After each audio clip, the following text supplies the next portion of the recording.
আমি যদি কারোর বিরুদ্ধে এফআইআর করি তার ভবিষ্যৎটা নষ্ট হয়ে যাবে, সে আর কোথাও চান্স পাবে না, পাসপোর্ট পাবে না, ভিসা পাবে না।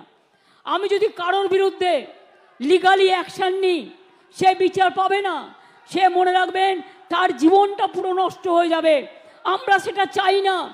আমাদের সরকারের মানবিক মুখ আছে, মানবিক মুখ দিয়ে আমি আরো ডাক্তার তৈরি করতে চাই।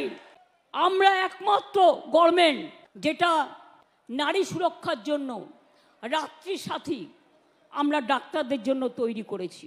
আমি অলরেডি 100 কোটি টাকা স্যাংশন করেছি। যদি কোথাও অন্ধকার থাকে আলো লাগাতে বলেছি, সিসিটিভি লাগাতে বলেছি। যদি কোথাও রেস্টরুমের অভাব থাকে সেগুলো করে দিতে বলা হয়েছে।